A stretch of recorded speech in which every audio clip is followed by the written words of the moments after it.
I'm still trying to beat that second objective.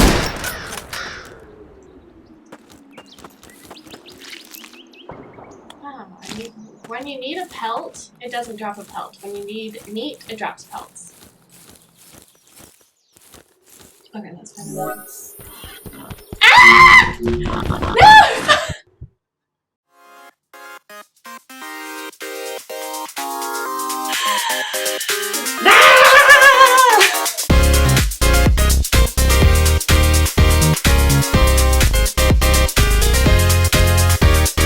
What's up, Becca Bear, and today we're talking about Zero Sievert. Now, this has easily become one of my favorite games. As a top-down pixel shooter, it actually gives me a lot of like Among Us vibes. Post-apocalyptic, Soviet/Russian. A lot of times in like shooter games, they overdo it with like the suspenseful music, and they're just like, you hear like the external heartbeat. Like, this game doesn't have it. In fact, I actually think it's the silence that makes it so intense. So I've only really explored the forest, but you hear just like the forest noises. Hear the crows, and you just hear you walking through the forest, and you kind of just have this suspense, like you know something bad is gonna happen.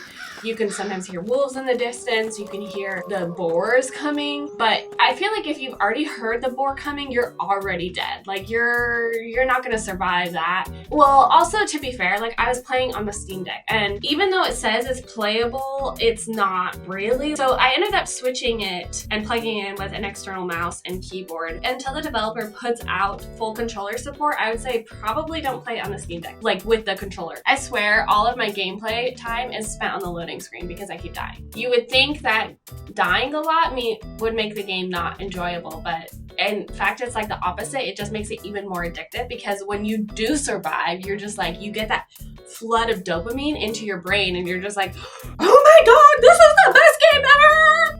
The other thing I will say is that's really, really frustrating, and I don't understand why games do this. If it's really, really easy to die, then the developer should not punish you unnecessarily to get back into the action.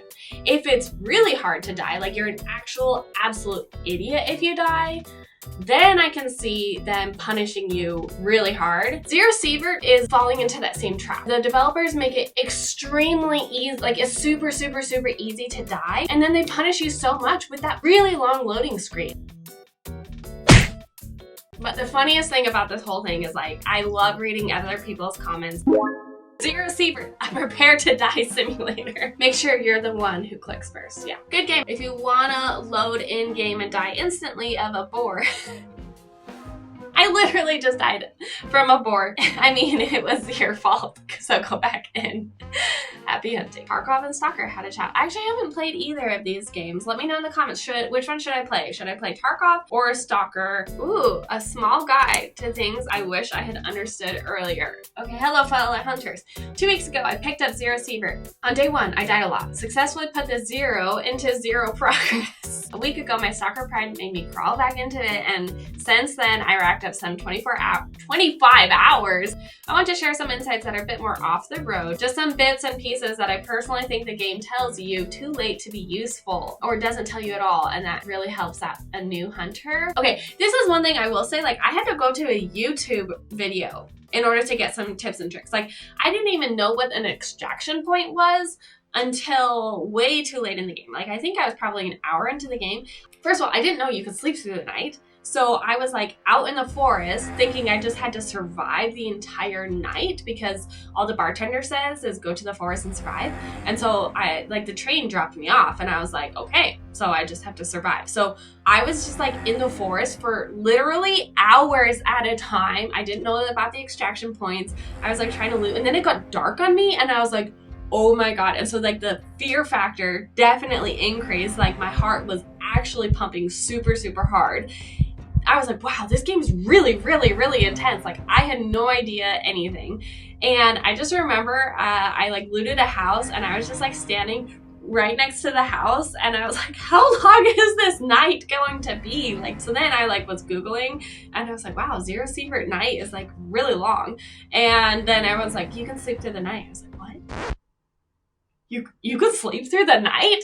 And then I was like, wait, okay, but like how do I get back? So then I was like, okay, there's a train, maybe like the train needs to come back. And then I stumbled across this beginner guide, and it was like, hey, by the way, here's how you get to the extraction points. And I was like, why didn't they tell me this? I even looked through all of the tutorials and everything, and I couldn't find it. Probably the most impactful on this list. However, I found that the best map to have a strong start is the makeshift camp, and that is due to 2 specific reasons. Guys, I'm gonna be enlightened real time. I haven't moved, I haven't ventured beyond the forest, so I'm looking forward to this enlightenment. 2.1, the laboratory area in the makeshift camp is probably the best risk/effort versus reward area in the game. You can recognize it on the mini-map because it is one of 2 distinct concrete areas. Within this area, 3 electric anomalies are roaming. Once you clear this area, you will have access to a total of 4 electrical loot boxes, which provide some of the most high-value items that sell for 1,500-ish, up to the game stations, which sell for over 8,000. What? 8,000? You can like pretty much buy a new gun pretty easily from that. Also, the anomalies drop 1 to 3 electrical crystals, which sell for about 400 each. So in any case, they should be cost returning. If you do a couple of runs where you just farm this area and then extract, chances are you will have everything you need to have a good game start. Oh my god, this is amazing. Wow. Shout out to user Seals1D in Reddit. Like, wow, this is an amazing tip. So Hunter, like, go and do this. I think one of my favorite things so far about the Zero Sievert game is the community that I've been able to find. It's a pretty small community. Like, this is a small game. It's not super mainstream. But I think so far everyone's just been really helpful, really like positive, and everyone's kind of just like commiserating together in like the difficulty of the game and how like hard it is. And I think that's really, really wholesome to like have people rally behind each other and to actually buoy each other up and give like share tips and tricks and like help each other. So much of the gaming community can just be like this toxic wasteland. I really, really want to create a community that's centered around showcasing the goodness to the gaming community. I'm super passionate about video games. I've been playing video games my entire life. Like, I really, really, really enjoy the world that they create. I like playing stupid fun games like Mario Kart, and I like playing intense games like Zero Sievert, and I don't think that anybody should be shamed or ridiculed for the types of games that they like. Like, video games provide a wonderful escape for people for whatever that they're going through. And life is really hard right now. I'm like kind of getting a little bit emotional right now. I don't even know why, but like life is really hard, and it's really cool to like see people come together around something that like is meaningful and like help each other and like give each other tips and tricks. And so like whatever life is throwing at you right now, you're going to be okay. Like, it's going to get better. One of the very first games that I remember playing was Bejeweled on the computer, and that was because my grandma, who has since passed away, she loved computer games, and she kind of like was one of the first people to introduce them to me. Continuing to play games into like adulthood has just continued to foster like this love that I have for these games. AAA, indie, it doesn't really matter. Like, as long as it's a good game, like, I'm going to play it. And I really, really want to share that with people. And I really want to create this community of fellow gamers who are super passionate about their hobbies. I have some really, really special memories that are centered around video games, and it's dumb, but like I have life-changing moments where the thing that got me through that hard time was a game. And so now like that game has like a really special place in my heart. And like I think that video games are an amazing medium. So if this kind of message resonates with you, if this is the kind of community that you want to be a part of, please subscribe, like the video, give it a thumbs up, comment. I'm obviously like a really small creator.